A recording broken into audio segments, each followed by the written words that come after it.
Para abrir o programa de hoje, eu amei o tema, inclusive as ilustrações também estão muito legais para a gente entender como tudo vai funcionar aqui. Convidamos mais uma vez a doutora Tatiana Moura, que é cirurgiã plástica, bem-vinda, que está elegantérrima. Depois mostramos, está muito elegante.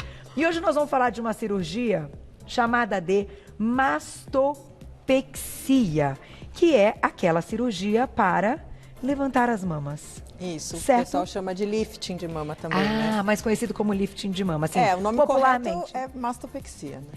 Então vamos lá, doutora, porque esse é um assunto ontem mesmo, quando eu estava gravando a chamada e até quando eu recebi a pré-pauta, a questão é sempre a mesma, eu acho que para todas as mulheres que sonham, né, com essa cirurgia, seja num pós-parto, né, um pós-gestação, ou mesmo mulheres que perderam muito peso, né, e que tiveram ali, claro, uma flacidez maior de mama. A gente sempre entende que a prótese é o melhor recurso. No entanto, hoje eu acho que você vai contar um pouquinho que a gente pode ou não usar prótese, né? Exato. Então, na verdade, a escolha de ter ou não prótese, Carol, depende de alguns fatores. Primeiro, depende do desejo da paciente. Tem paciente que quer ter prótese porque quer ter um resultado mais redondo, aquele colo mais marcado. Tá. E tem paciente que não tem volume para a gente montar. Então, Entendi. essa paciente, a gente vai ter que usar o recurso da prótese, a depender do tamanho da mama que ela quer. Então, assim, a primeira coisa, a gente tem que determinar qual a expectativa da paciente em relação ao volume. Entendi. Né? Então, se uma paciente fala assim, doutor, eu quero ter uma mama média, e ela só tem pele, a gente vai ter que usar prótese. Certo. Se ela fala, eu quero ter uma mama média e ela tem volume, é uma mama caída, mas com volume, eu posso não usar prótese. Né? Você vai recolocar aquela gordurinha. Isso. Então, aqui na ilustração, eu trouxe assim, uma mama média, né? Todas do mesmo tamanho. Tá. Só que quando a gente vê por dentro, o que a gente tem aqui? A gente tem uma mama montada só com tecido mamário, a gente tem uma mama montada com uma prótese média, com uma prótese pequena e com uma prótese grande. Tá. Isso resultou no mesmo volume mamário. Entendi. Vai depender, claro, da quantidade natural dessa gordurinha, soma, né? Da soma do volume da mama da paciente com a prótese. Olha que interessante. Entendeu? Isso. Por isso que você até colocou. Aqui a gente tem uma prótese de 205 ml, aqui a gente tem uma de 130 e aqui a gente tem uma de 375. Isso. Aqui a gente está dando um exemplo para uma mulher que quer, então, este volume e que, enfim, tem toda uma questão até física que comporte esse volume, né, doutora? Então, suponhamos, essa paciente aqui, ou ela perdeu muito peso, tem pouco tecido mamário, né? Então, eu vou ter que usar uma prótese maior para chegar naquele volume X, vai de um sutiã 44, por exemplo, tá? E ao passo que as outras pacientes, não. Essa paciente, por exemplo, tinha bastante volume. Então, eu não precisei usar prótese. Entendi. Só para chegar no mesmo volume final, tá? Essas duas intermediárias, Carol, vou abrir um parênteses. Porque, assim, na minha opinião, esses dois extremos são os melhores resultados. Certo. Porque não precisou usar prótese, então a pessoa não vai ter que trocar prótese nunca e tal. E o outro porque a gente deixou pouca mama, ou ela já tinha pouca mama. Então, ela vai ter um resultado mais parecido com prótese mesmo.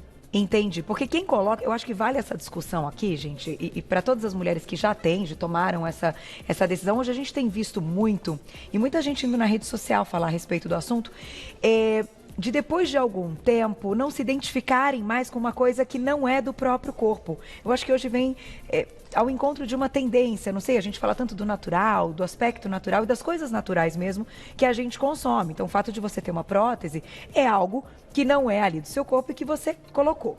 No entanto, há muitos anos que vocês trabalham com a questão da prótese e que hoje vocês têm todas as técnicas e que já você vai contar para que fique natural e não pareça prótese. Então, doutora, me conta, você acha que as pacientes que optam por prótese, elas gostam que fiquem um efeito de prótese? Então, que quando você olha, você percebe que ali é uma prótese? A grande maioria, sim. Entendi. Que é a bolinha, né? Isso, que fica uma bolinha. Quero colo marcado, doutora, quero bolinha. Entendi. A grande Chama maioria. colo marcado. Elas falam, quero colo marcado, que fique juntinho.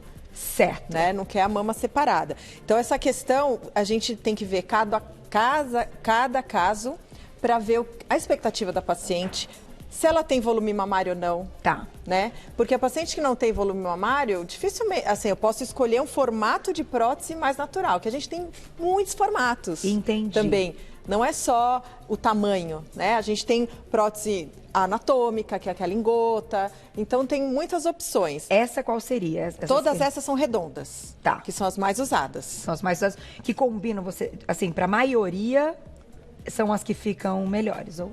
porque é o que vai dar aquele resultado mais marcadinho o colo. Porque ela tem todo o mesmo tamanho. Então, o colo vai ficar marcado. Na gota, era como se ela fosse achatada aqui. Ah, entendi. Então o colo não vai... Isso, o colo não vai marcar tanto, entendeu? Tá. Então, a gente tem que avaliar todos esses aspectos para fazer a melhor escolha da prótese, se vai por prótese ou não. Tá? Porque muitas pacientes falam assim, mas tem a falsa ideia. Mas doutora, se eu não colocar prótese, vai ficar caído. Não. Não é isso, não tem nada a ver. Dependendo da quantidade mamária. O que vai determinar se vai ficar caído ou não é a quantidade de pele que eu vou deixar. Não é o que está dentro do conteúdo. Entendi. Então, se eu deixo tudo aqui bem tenso, assim, bem fechadinho, bem compacto, não vai cair. Entendi. Se eu deixo mais pele sobrando, vai cair. Então, não depende se tem prótese ou não. E depende também, como você disse logo no início, da vontade daquela paciente, do tamanho que ela gostaria. Exato, né? exato. Do volume que ela quer que tenha a mama, né? Exato. Eu já vou colocar a perguntinha do público, porque essa pauta é toda pra vocês. Mandem mesmo na tela quem escreveu pra gente, olha lá. Um beijo, Kátia, obrigada. Já emagreci 50 quilos, meu Deus, parabéns, que demais, olha. E não emagreço mais há 6 meses. E meus seios despencaram. O que posso fazer?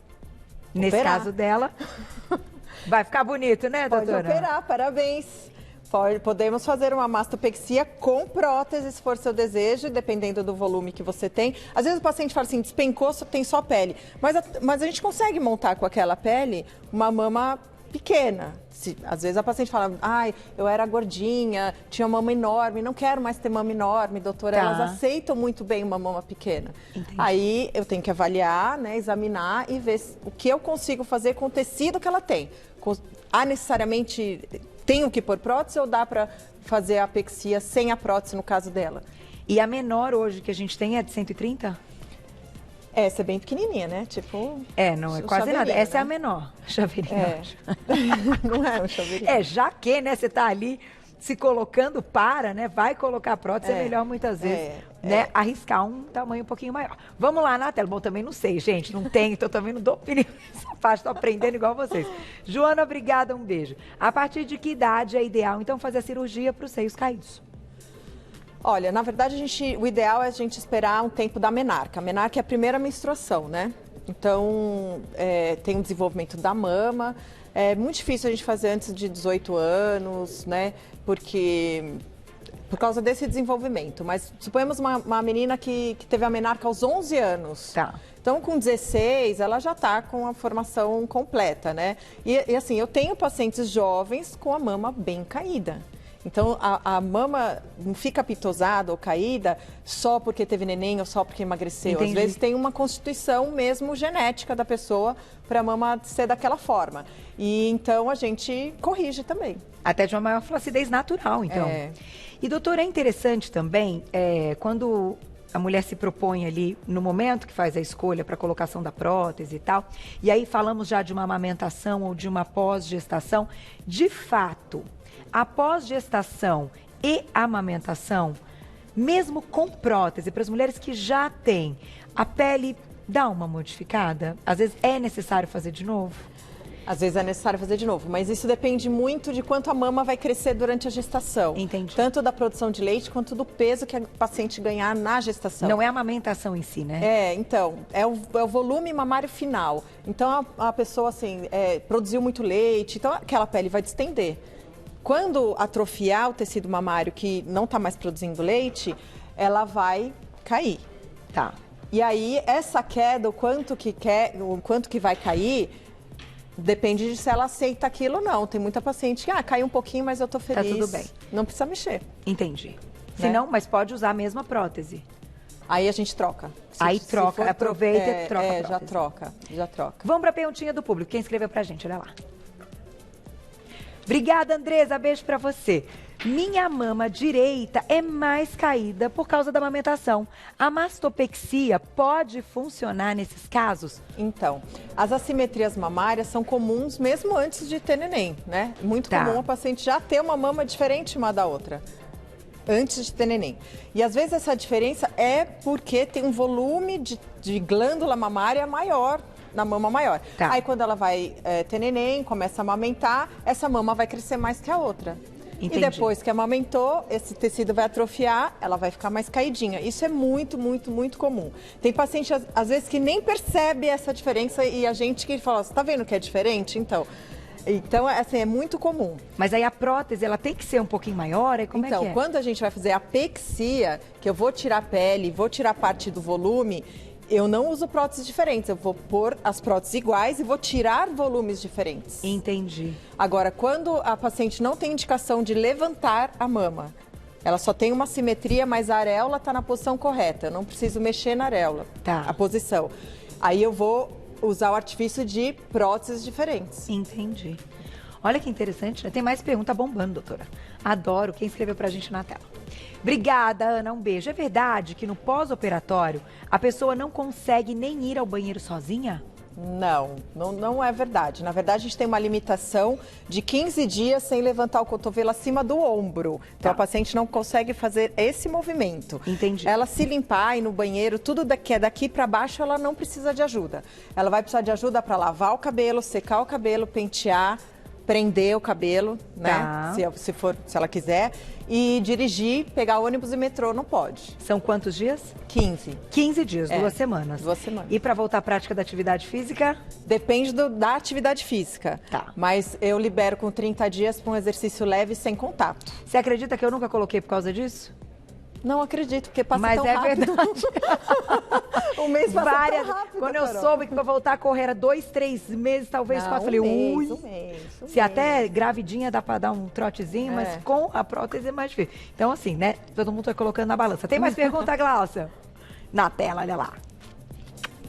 Cláudia, obrigada, um beijo pra você. Emagreci bastante por conta de uma gastrectomia total. Mais o que seria isso? Y de Roux. É uma técnica de bariátrica. Então, sim, entendi. Então, resolvi fazer mastopexia com prótese em 2016. Tenho que trocar essa prótese? Então, Cláudia, todas as próteses vão ter que ser trocadas um dia. Essa história que não sei por que surgiu de que existe prótese definitiva, não existe. Então, algum momento da sua vida você vai precisar trocar. A questão é que a gente não fala mais 10 anos tem que trocar. A gente indica a troca da prótese quando você tiver uma contratura, que é uma cicatriz que forma em volta da prótese, e essa cicatriz vai contraindo e apertando a prótese lá dentro. Então a mama vai mudar de formato. Entendi. Né? Então ela vai ficar constrita e dura. Nesse momento, que aí você passa a apresentar uma contratura capsular, nesse momento é a indicação da prótese. Agora, quando isso vai acontecer, você precisa ficar tendo os retornos com o seu cirurgião, com o ginecologista, mastologista, né? Pra gente acompanhar e aí, quando for necessário, faz a troca. Doutora, agora sim, é claro que a gente sabe que muitas vezes quando vocês vão ali no valendo, né, na cirurgia mesmo, pode apresentar uma outra coisa diferente daquela que antes da cirurgia vocês tinham uma ideia. Nesse caso, para vocês terem até uma segurança para o paciente já ir para a cirurgia sabendo um tamanho de prótese e tal, qual que é esse pré? Então, assim, é uma parte clínica muito importante, né? E como é que ela é realizada para você ter ideia do quanto tem ali de mama mesmo?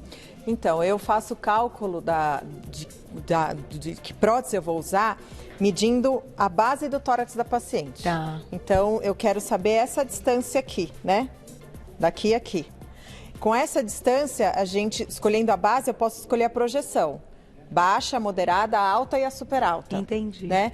E aí a projeção vai de acordo com a expectativa da paciente e a quantidade de mama que ela tem.